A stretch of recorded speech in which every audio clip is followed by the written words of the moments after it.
Rester longtemps dans une eau à 15 degrés Celsius n'est ni très agréable, ni bon pour ta santé. Mais une eau à 10 degrés Celsius est un véritable cauchemar. Elle semble beaucoup plus froide que l'air à la même température. Les passagers du Titanic étaient dans une eau à moins de 2 degrés Celsius. Peux-tu imaginer à quel point il faisait froid? Même l'iceberg que le Titanic a heurté était plus chaud. L'eau n'a pas gelé à cause de sa forte teneur en sel. Mais que se serait-il passé si la température avait été plus élevée? Et si le Titanic avait coulé dans de l'eau chaude, disons à 49 degrés Celsius? En théorie, cela aurait pu se produire si les eaux de l'Atlantique Nord avaient rencontré un sous-courant chaud provenant de la partie sud de l'océan le jour de la catastrophe. Mais cette chaleur n'aurait pas été suffisante. La zone océanique est trop vaste et la température est trop basse la nuit. Le sous-courant chaud à lui seul n'aurait pas fait de différence pour les personnes qui étaient dans l'eau. Mais si le Titanic avait coulé à un autre endroit à un moment précis, alors toutes les personnes auraient peut-être pu être sauvées grâce à un incroyable phénomène naturel. Et maintenant, tout le monde à bord, notre voyage dans un univers parallèle commence. C'est une nuit sans lune du 14 au 15 avril. Le Titanic heurte un iceberg. L'eau glacée inonde les ponts inférieurs. Le capitaine envoie un signal de détresse. Le navire le plus proche, le Carpathia, se trouve à 93 km du Titanic en train de couler. À vitesse maximale, le Carpathia y arrivera en 4 heures. C'est assez long, même dans des eaux tropicales chaudes, puisque ton corps perd de toute façon de la chaleur. Le Titanic commence à couler. L'équipage descend les canots de sauvetage. Certains des passagers sautent par-dessus bord. Le bateau est en train de sombrer. Il n'y a plus de canaux, alors tu sautes avec les autres passagers. Tu as l'impression d'avoir pénétré dans un énorme iceberg. L'eau est si froide qu'il est difficile pour toi de bouger. Tu ne peux même pas crier, car il n'y a pas d'air dans tes poumons. Mais à ce moment-là, tu sens une chaleur agréable qui vient des profondeurs. La chaleur monte au-dessus de tes genoux et de ta taille, puis atteint ton cou. Enfin, tu reprends le contrôle de tes muscles et tu peux respirer profondément. Tu remarques que tous les autres passagers ressentent la même chaleur. L'eau se réchauffe. Cela te rend heureux. Mais en un instant, l'horreur remplace le plaisir. L'océan commence à écumer. Et pas à cause de la température élevée, mais parce que quelque chose monte du fond de l'océan. Tu entends un son lourd et grave venant des profondeurs. Ce n'est pas le Titanic qui coule, mais quelque chose de plus grand. Tu peux voir un énorme iceberg à proximité. Il est en train de fondre et un énorme morceau s'en détache. 1 million de bulles apparaissent à la surface. Puis, tu sens quelque chose te frapper à la jambe. Des milliers de roches étrangement légères surgissent d'en dessous. Il y a aussi des plaques massives parmi elles. Les gens les utilisent comme des radeaux de sauvetage. Tu grimpes sur l'un de ces rochers et regardes le paquebot.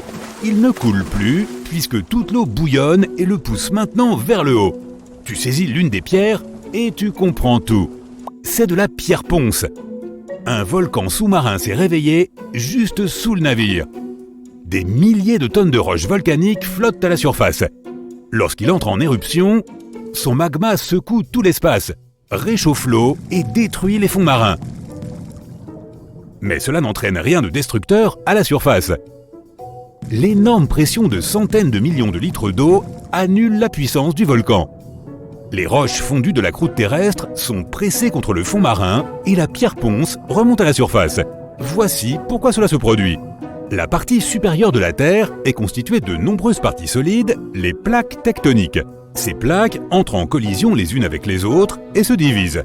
Lorsqu'une partie se sépare d'une autre, le magma remonte immédiatement et chaque volcan est un de ces sites de faille instables. Si le Titanic avait navigué au-dessus d'une de ces zones pendant une éruption, de nombreux passagers auraient été sauvés. De retour dans notre univers parallèle, tu remarques que le Titanic recommence à couler. L'eau ne fait plus de bulles. Le volcan s'est éteint. En quelques secondes, l'océan redevient glacial. Heureusement, tu as ton canot de sauvetage en pierre ponce. C'est suffisant pour attendre les sauveteurs. Mais imaginons une situation sans volcan sous-marin et sans iceberg. Une situation où l'eau était chaude dès le début.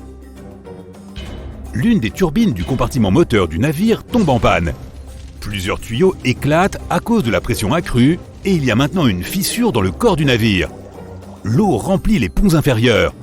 Le navire coule. Les passagers sont évacués sur des canots de sauvetage. Il y a moins de panique car la nuit est chaude et personne n'a froid. Chaque passager reçoit un gilet de sauvetage. Le navire se brise. Tu comprends que tu dois sauter. Le Titanic s'enfonce sous l'eau. De nombreux passagers tombent par-dessus bord, horrifiés. Ils plongent dans l'océan sombre et remontent immédiatement à la surface. La panique et le chaos total prennent immédiatement le dessus. Le navire disparaît dans l'obscurité et finalement, tout est silencieux. Quelques minutes passent et tu remarques que la panique est passée. L'eau est chaude. Presque tous les passagers ont des gilets de sauvetage. Quelqu'un flotte sur quelques planches venues du bateau. Après quelques heures, l'eau ne semble plus aussi confortable. L'océan absorbe la chaleur de ton corps. Pour se réchauffer, les passagers nagent plus près les uns des autres en formant un cercle serré. Il est maintenant tout à fait possible d'attendre 2 heures de plus que les sauveteurs arrivent. Les personnes sur les canots de sauvetage s'approchent et prennent à bord ceux qui ont froid. Les passagers se relaient. 20 minutes dans l'eau, puis 20 minutes dans un canot. Il est essentiel de ne pas enlever tes vêtements. Même une tenue mouillée aide à garder ton corps au chaud plus longtemps. Et quand il semble que tout le monde est sauvé, quelqu'un crie. Une fille dans un canot a l'air effrayée. Elle tremble de peur et pointe son doigt vers l'eau noire. Les passagers essaient de voir ce qu'il y a et remarquent un aileron triangulaire. 1, 2, 3, il y en a tellement! Le bruit du bateau qui coule a attiré un banc de requins. Et maintenant, ils tournent autour des survivants dans l'espoir d'assouvir leur faim. Ils nagent lentement. On dirait qu'ils ne vont pas attaquer. Mais tu dois garder les yeux ouverts car ces poissons font partie des requins les plus agressifs et les plus dangereux du monde. Ce sont des requins bulldogs. Ils peuvent être agiles, rapides et imprévisibles. Ils ne nagent pas dans les eaux froides de l'Atlantique, mais l'eau de cet univers parallèle est parfaite pour eux. Les requins sont forts et robustes. Ils créent l'illusion de la lenteur pour tromper leur proie. On les appelle requins bulldog à cause de leur museau court et émoussé comme celui d'un de ces chiens. Et ils aiment frapper leurs cibles ou d'autres requins avec leur front. Plusieurs d'entre eux éperonnent les canots. Quelqu'un tombe à l'eau. Heureusement, d'autres l'aident à remonter à bord. Les requins ne vont pas battre en retraite. Le chaos et la panique reprennent. Les gens crient et éclaboussent l'eau avec des pagaies pour faire fuir les poissons. Mais cela ne sert à rien. L'un des requins ouvre sa gueule bardée de dents et s'accroche à un canot. À ce moment-là, tu remarques d'autres ailerons à proximité. Un groupe de grands requins blancs arrive à la fête. Ils font partie des animaux les plus dangereux de la planète. Ils sont grands, rapides et forts, et leurs 300 dents triangulaires alignées sur plusieurs rangées sont tranchantes comme des lames de rasoir. Les grands blancs nagent autour des canots et font fuir les requins bulldogs. Tu tombes d'un canot et tu vois un grand aileron s'approcher de toi. La peur réveille l'instinct de survie qui sommeille en toi. Tu fais de ton mieux pour nager le plus loin possible du requin. Bien sûr, c'est inutile car le requin est beaucoup plus rapide et t'attrapera certainement. Tu sens ton pied toucher le nez du requin. L'autre pied entre dans sa gueule. Tu hurles d'horreur. Après une seconde, le requin te laisse partir. Les grands requins blancs attaquent rarement les gens. S'ils te mordent, c'est juste pour te goûter. Après tout, la proie favorite du requin est le phoque. Il se désintéresse simplement de toi s'il se rend compte que tu n'es pas un phoque.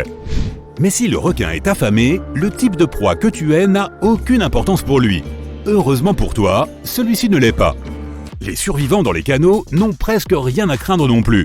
Les grands requins blancs ne les attaquent pas. Ils peuvent pousser légèrement les canots, mais seulement pour les tester. Le grand requin blanc s'éloigne de toi à la nage. Mais un requin bulldog réapparaît, et on dirait que lui a faim. Il nage vers toi, ouvre sa gueule et... Une forte corne de navire retentit. C'est le RMS Carpathia qui est arrivé à la rescousse. Tous les requins battent en retraite, effrayés. Tous les passagers sont sauvés. Au fait, de retour dans notre réalité, un autre navire qui se trouvait à proximité aurait pu sauver les passagers bien plus tôt. Mais ça, c'est une autre histoire.